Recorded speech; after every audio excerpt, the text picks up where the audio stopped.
जय श्री कृष्ण दोस्तों, आप सभी का मेरी आराधना चैनल में स्वागत है।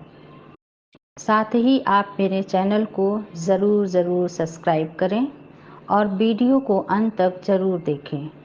आज आपको भोग और प्रसाद को लेकर बहुत ही अच्छी बात बताएंगे।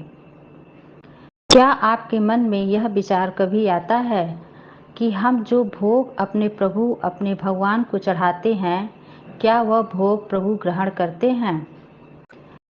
ऐसे तो भगवान को बिना प्रसाद चढ़ाए हर पूजा अधूरी है। भक्त जो भी प्रसाद उनको प्रेम से भेंट करते हैं, प्रभु उसे खुशी खुशी ग्रहण करते हैं। लेकिन मन में यह प्रश्न उठता है, यदि प्रभु प्रसाद पाते हैं तो वह वस्तु कम क्यों नहीं होती, और यदि नहीं पाते हैं तो फिर भोग लगाने का फ़ायदा ही क्या। ऐसे ही एक शिष्य ने अपने गुरु से यह प्रश्न किया। गुरु ने तुरंत कोई उत्तर नहीं दिया। वे पूर्वत पाठ पढ़ाते रहे। उस दिन उन्होंने पाठ के अंत में एक श्लोक पढ़ाया। पूरा पाठ होने के बाद गुरु ने शिष्य से कहा कि वह पुस्तक देखकर श्लोक कंठस्थ कर ले। 1 घंटे के बाद गुरु ने प्रश्न करने वाले शिष्य से पूछा कि उसे श्लोक कंठस्थ हुआ कि नहीं। उस शिष्य ने पूरा श्लोक शुद्ध शुद्ध गुरु को सुना दिया।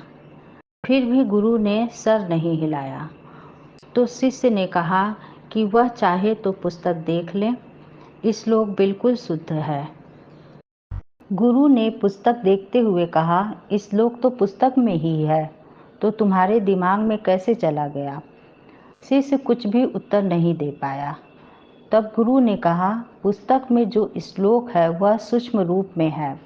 तुमने जब श्लोक पढ़ा तो वह सूक्ष्म रूप से वह तुम्हारे दिमाग में प्रवेश कर गया। उसी सूक्ष्म रूप में वह तुम्हारे मस्तिष्क में रहता है, और जब तुमने इसको पढ़कर कंठस्थ कर लिया तब भी पुस्तक के स्थूल रूप के श्लोक में कोई कमी नहीं आई। इसी प्रकार पूरे विश्व में व्याप्त परमात्मा हमारे द्वारा चढ़ाए गए नैवेद्य को सूक्ष्म रूप में ग्रहण करते हैं, और इससे वस्तु के स्थूल रूप में कोई कमी नहीं होती। उसी को हम प्रसाद के रूप में ग्रहण करते हैं। शिष्य को उसके प्रश्न का उत्तर मिल गया। गुरु की इस व्याख्या से शिष्य को अपने प्रश्न का उत्तर स्पष्ट रूप से मिल गया। उसने समझा कि भोग चढ़ाने का अर्थ सिर्फ भगवान को भौतिक वस्तु देना नहीं, बल्कि वह हमारी श्रद्धा और भक्ति का प्रतीक है। भगवान उस भोग को सूक्ष्म रूप में ग्रहण करते हैं और हमें प्रसाद के रूप में आशीर्वाद देते हैं।